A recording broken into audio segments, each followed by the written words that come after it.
Нэмдэрч гишүүний асуултанд хариулъя.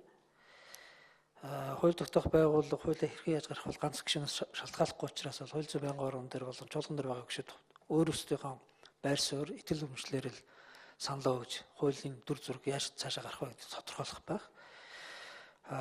Хууль хэлцэх жахад байнгын орон дээр таны гаргаж ясан саналын дагуу ер нь бол уулын төрийн албаны хуулийн дээр хуульд өөрөөр заагаагүй бол төрийн жинхэнэ албаагч, төрийн алба хаах насны дээд хязгаар 65 байна гэсэн заалт байт юм билээ. Шүүхэн болон шүүгч эрхцэн байдлын тухай хууль гэх мэтлэн зарим хуулиуд дээр хууль тусгаалan шууд өөрөөр заагаад тэтгэврт гарах насыг бол тодорхойлж өгдөг.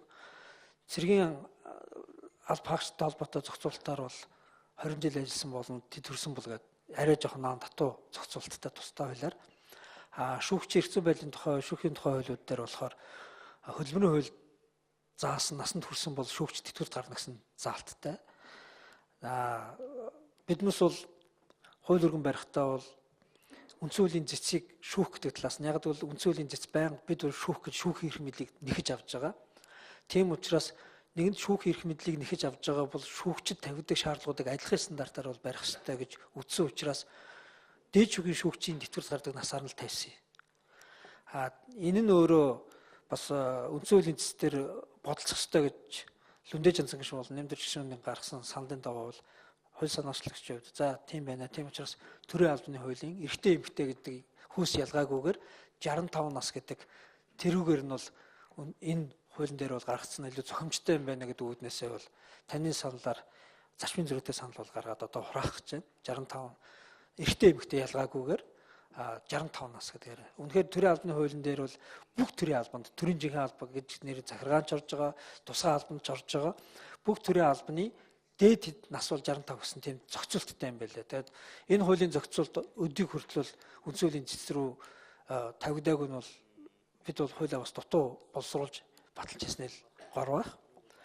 За хоёр дахь нь бол үндсэн хуулийн цэцгийн гишүүд дээр улсын хурлаас 6 жил томилно гэдэг ийм үндсэн хуулийн заалт байгаа.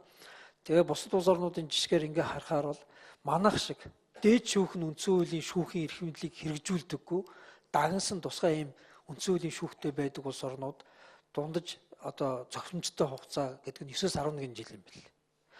Тэгээд ерөөсөө нэг удаа л томилд юм бэл. Дахин томилохгүйгээр гэж бүр. Гэтэл бид бол 6 жилээр тавьдсан.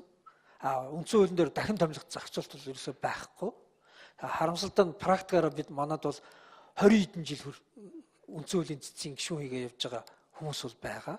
Тийм учраас бол энэ 6 жил гээд байгаа хугацааг бид нэгэн үндсэн хуулийн өөрчлөлт хийж чадахгүйгаас хойш зохимжтой хугацаа бол 11 жил гэж байгаа бол 6 жил гэж 2 удаагийн бүр ирэх гэж тооцоод 12 жил байхад бол хүн бол үндсэн хуулийн шүүхэд бол зохистой бол ажиллах боломжтой гэж үзэж байгаа учраас нэг удаа л улируулан томилох гэдэг энэ зохицуултыг оруулж ирж байгаа.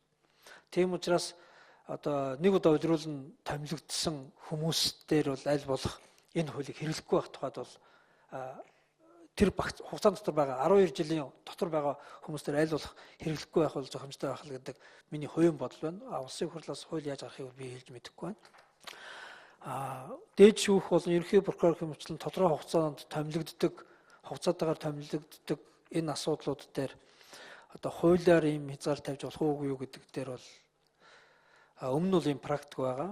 Монгол улсад улсын дээд шүүхийн шүүгчдийн тоог хуулиар хязгаарлаж